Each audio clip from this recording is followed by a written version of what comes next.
All right. So now's my time to talk. And I have been contemplating all day long, what do I want to talk about? What do I want to talk about? Because, of course, it's morning for you, but it's evening here for me in Vietnam. And not only evening, it's 9:21 at night. So I've really had all day long.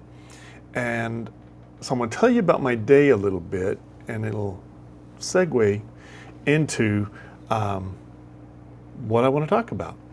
So I see that I have a little video that I want to share with you, and I see it's not popped up just yet, and I will pop that up here in a moment. But anyway, let me tell you about my day. So we met a monk from Saigon here when we were in Bodh Gaya. And my wife has been in contact with him constantly since then. He's been a very nice young monk. He's, I don't know his age, about 30, I would say. He's just been very engaging and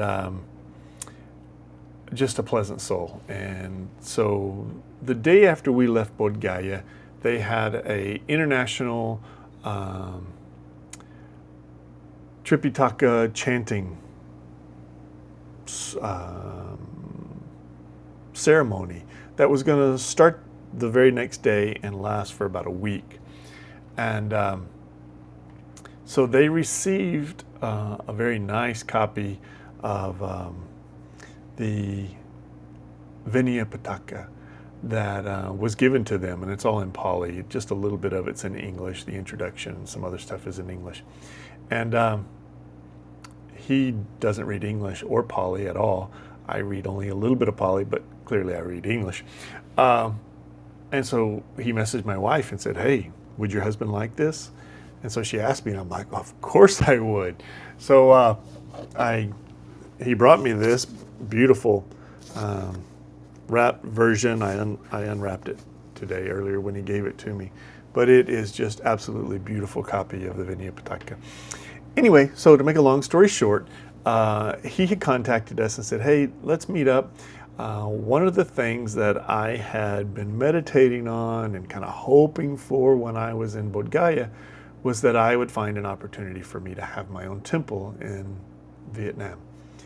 And the day he got back, a monk that he knew who was kind of like the abbot of several rural temples contacted him and said, "Hey, I have too many places. I can't serve them all. I have a very rural one in a province called Binh Phuoc.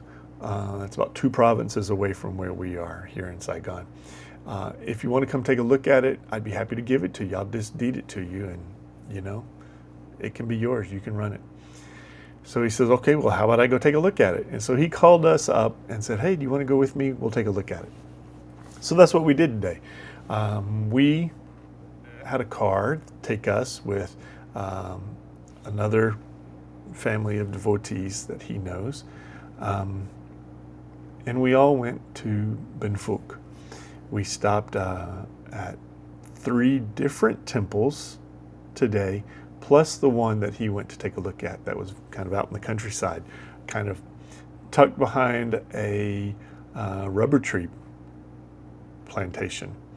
And beautiful sight if you like to meditate. And that's what I asked him. He doesn't speak much English, so I used my wife as a translator, but I kept asking him, what type of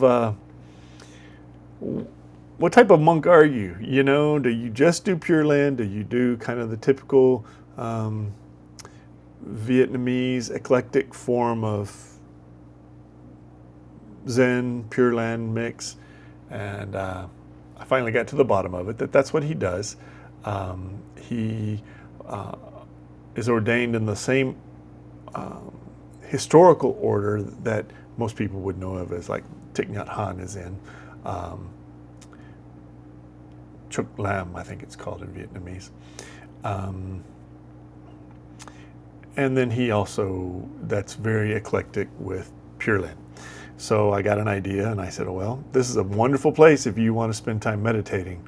I'm not sure there's many lay devotees in the neighborhood because there's not really a neighborhood. There's a couple of houses down a dirt road, but this is out in farm country, rubber tree plantation country. And there was a durian plantation, durian orchard not too far away too, that we could see when we were walking. So we got to visit these cool temples. He brought us some, like I said, he brought me that cool gift from Bodh Gaya, the book that he received from the chanting event that he attended. And I just thought it was wonderful. But where am I getting at with this? So like I said, we visited several temples, and the last one we visited, we actually ate lunch at. But it was a monastery for female monks, nuns, for lack of a better term that we don't really have in English. Bhikshunis, right? And what a beautiful, beautiful temple it was. And they were so caring and so serving. And I don't mean to me and to my family and the other folks that were there. We got to see them in action. And it made me decide that's what I wanted to talk about today, was the importance of women in Buddhist clergy, especially in Asia, where women are the primary attendees of temples. They are the primary practitioners of the Buddha Dharma in a family. They teach the children. They keep the husbands on the straight and narrow, so to speak, and they involve their families in the Dharma. And so it only makes sense then that in societies such as that, especially Asian societies, the role of female monks is so important.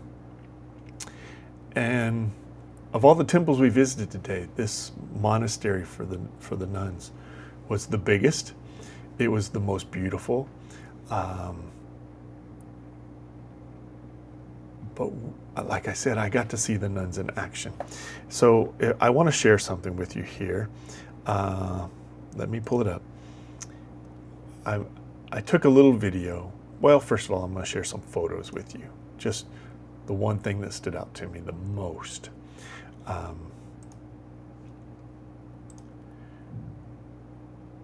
We walked into the temple, and like all Vietnamese temples,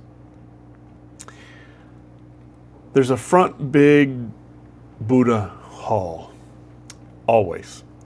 And that's always the largest part of the temple in a Vietnamese temple.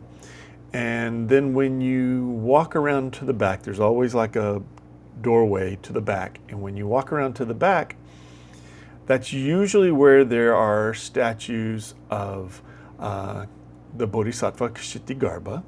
And it's where they have memorial services for families who have had family members pass on. They have little plaques on the wall. Some of them actually have urns in there. They have memorials set up on tables for people who have recently passed by.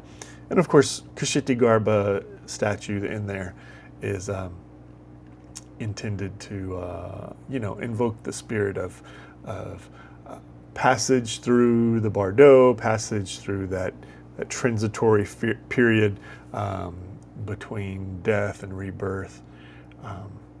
But this temple, as you see here, also had this beautiful statue and relief, like bronze relief on the wall of a bhikkhuni. And so I asked one of the monks there, one of the nuns.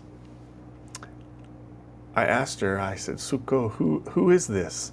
And she said, "This is Mahapajapati, the Buddha's stepmother, aunt." And it was the most beautiful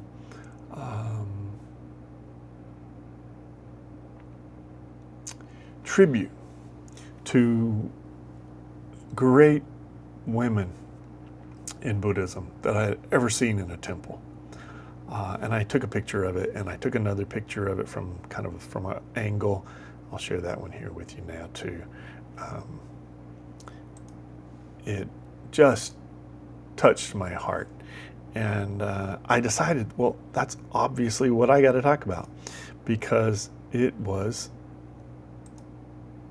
I don't know, it just screamed at me that how important this is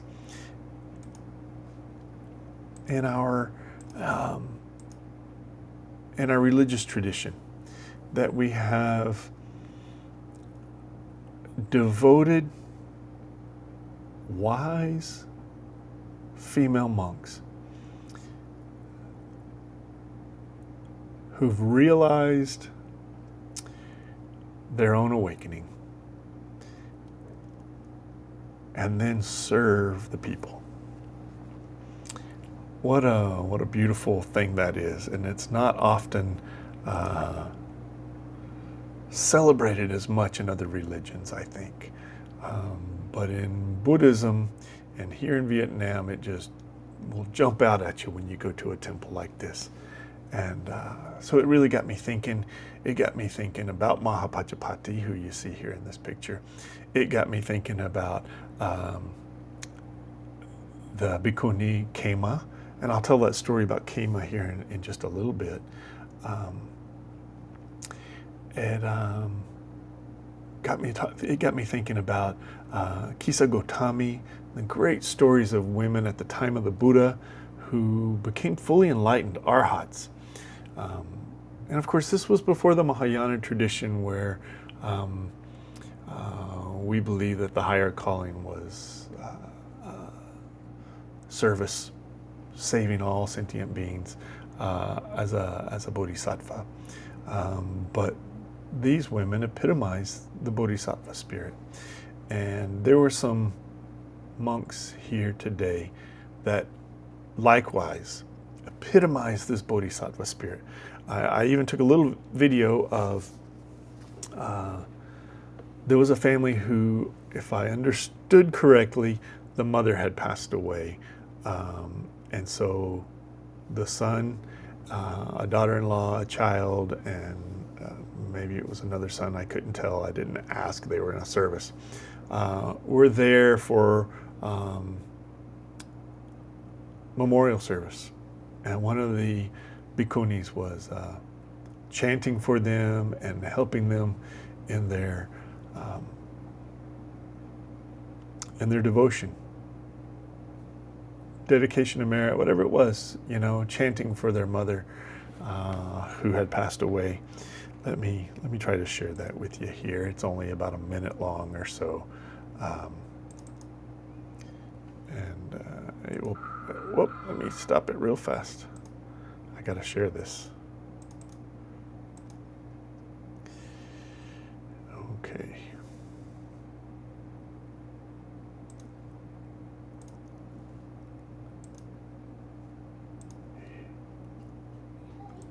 Here we go.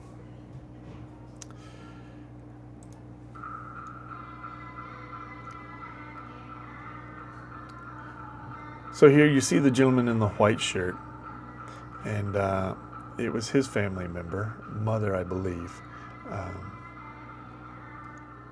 And so she's leading the chanting for him. He participates the most. He goes forward first to give offerings to. You see there's Kshitigarbha, and there's the Buddha, probably Amitabha Buddha there next to Kshitigarbha. And then you see the little plaques on the wall here. There's a lay devotee who's here assisting, and you see she's helping the little boy with his offering that he has at his head there. And so then the son gets up and he takes his offering first to the offering table.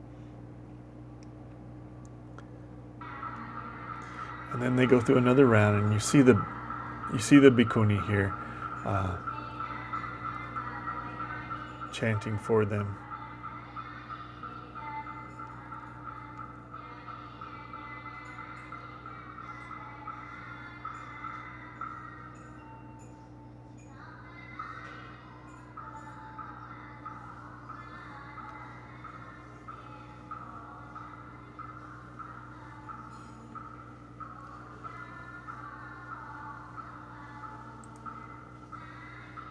Just lovely. And I see this and I think, what service she is giving. And let me turn that off now, it'll just keep playing. Okay. What wonderful, beautiful service she is providing to this family. It was touching to me. And so as I sat there all day long, and I'm reading sutras and suttas, and I'm reading historical events, and I have my in the car today. I had my Kindle with me, and I have literally dozens and dozens of books on there. As I'm reading through, trying to think of what am I going to talk about? What am I going to talk about? And our last stop of the day was at this beautiful monastery these nuns have set up, and watching them serve the people just was magnificent to me. And I decided that's what I wanted to share, was the Dharma's for everybody, of course, and Bodhisattvas serve everyone, and they come in all shapes and sizes, male, female, gay, straight, whatever. Bodhisattvas seek to serve other people, and that's what was reflected to me, and there was nothing better today than seeing that lesson. And I have a great female Zen teacher. I have a great male Zen teacher. And I learned different things from both of them, right? And so I just thought it was so important to highlight them today, to celebrate wonderful women, bodhisattvas. And these nuns that I met today were certainly wonderful bodhisattvas. Now, the story that I wanted to share with you today was the story of Khema. And I don't want to read it to you, I more want to tell you about it. There's a couple of stories about Khema, Khema. And so she was the daughter of a king of one of the local kingdoms in the area where the Buddha traveled. The historical Buddha, Shakyamuni Buddha I'm talking about. Anyway, so when she was 18 years old, she was married off as a whatever number, to the concubine, as a concubine, to King Bimbisara, who was known to be a stream enterer, who was a devout Buddhist. He loved the Buddha, considered the Buddha one of his friends, certainly a teacher. They were apparently close in age to each other.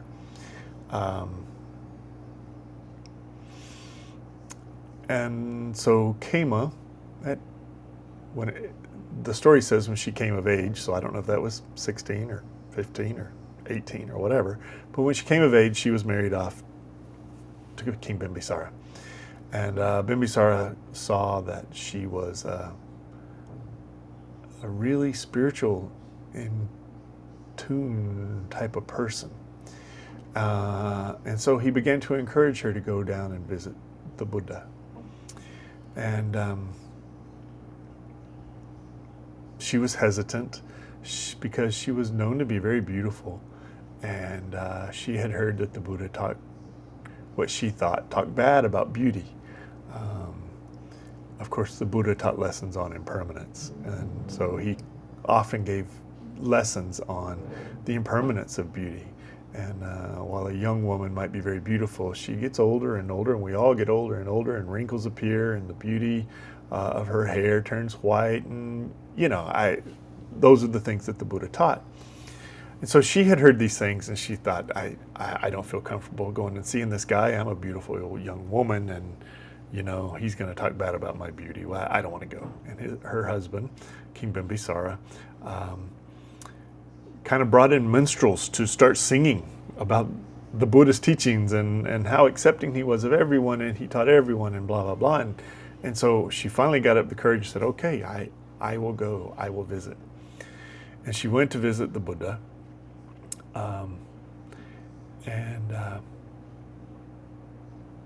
She had an enlightenment experience there while visiting the Buddha. And she immediately decided, I want to join the order. I want to become a bhikkhuni. So she went back to her husband, King Bimbisara, and said, would you let me shave my head, put on an ochre robe, and go join the Buddha's order as a nun? And he said yes. Again, he was a great friend of the Buddha, and he had encouraged Kema to go visit him anyway. I think he knew he could see that this was a future for her, and so she did, and she became a fully enlightened arhat. And then so in the Samyutta Nikaya, there's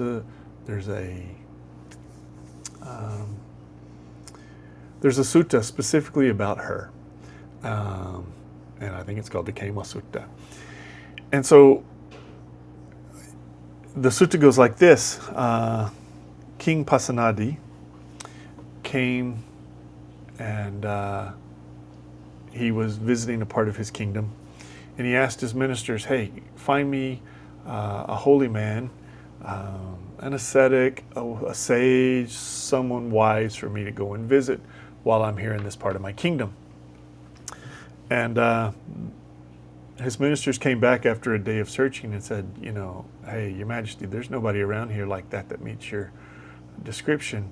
There's no man around here that meets your description, but there is a woman who is known to be very wise, and she is a follower of the Buddha. And she's the one we think you should go see. And so the King Pasenadi said, okay, I'll go visit her. And he went to visit her. And while he was visiting her, he asked her some questions. She says, he asked her, he says, will the Buddha live after he dies?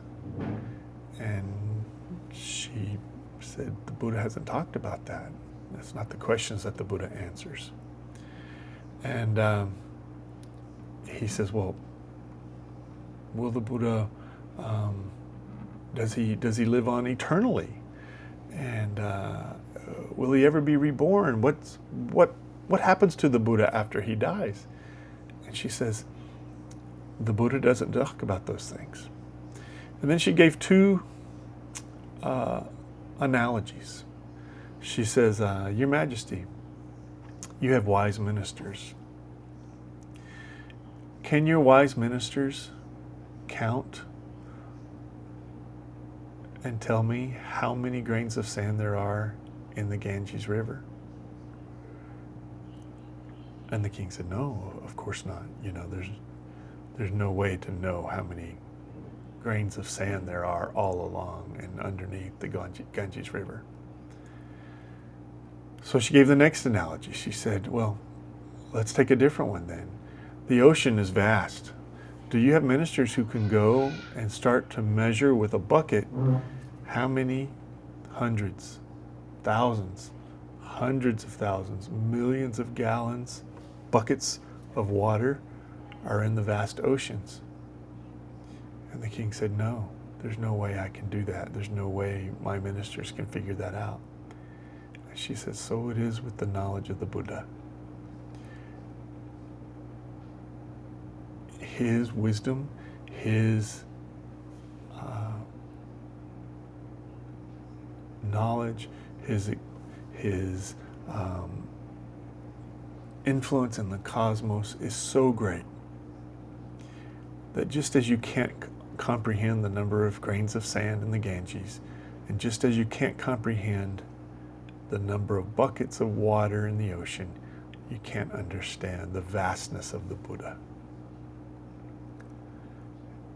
And the king says, wow, okay, that was very wise. I appreciate it.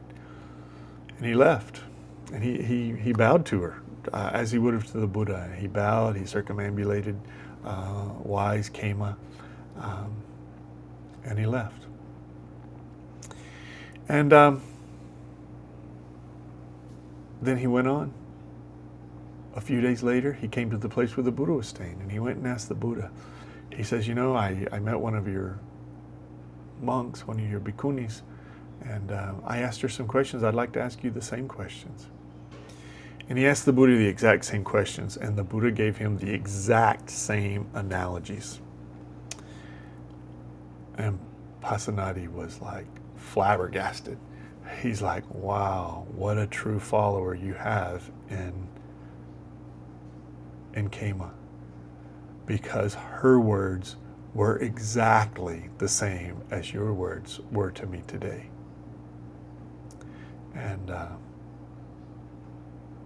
the Buddha made a comment that, I wish I could read it to you right now. Let me see if I can pull it up real fast.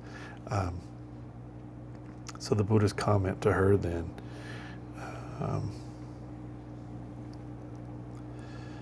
I lost it. So I apologize.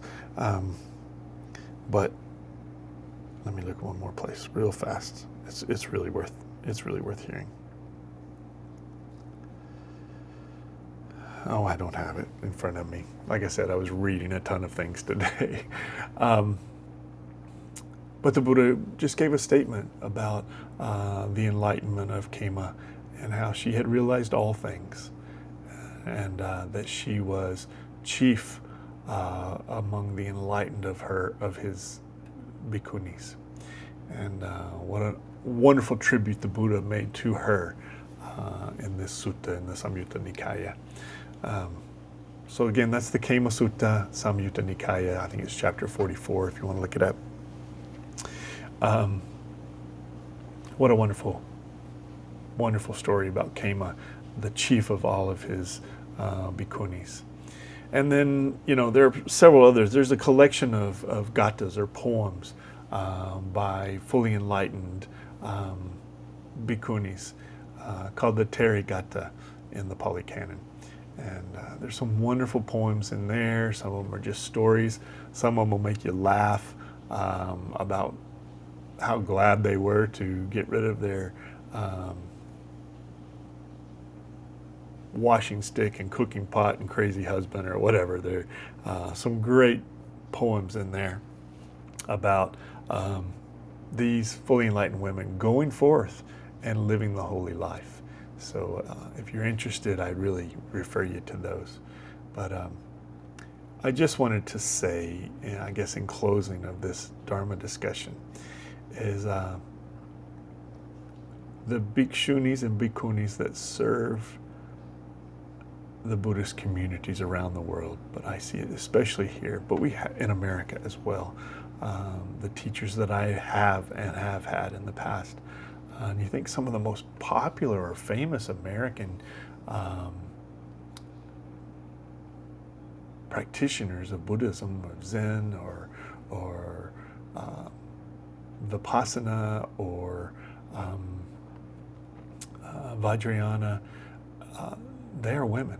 And what great teachers they are, and we should celebrate that we have them there to teach us and to serve us as great bodhisattvas that they are. Off the top of my head, I mean, you can't think of great Buddhist teachers in America without thinking of like Pema Chodron, or Sharon Salzberg, or Lama Tsoltrim, Joko Beck, there's so many. I don't want to leave someone out, but just so many publish. They publish a lot, reaching out to the people to try to teach them.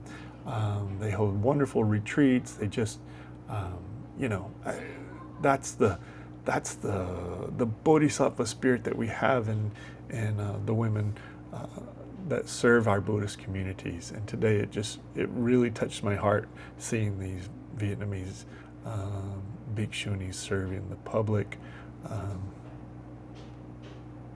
And so I guess I wanted to spend a few minutes today to celebrate them and say thank you. As a recipient of some of that service, of some of those teachings, I have been forever changed, and I am forever grateful. So to my teachers who have led me on the path, I bow to you, and I am very grateful.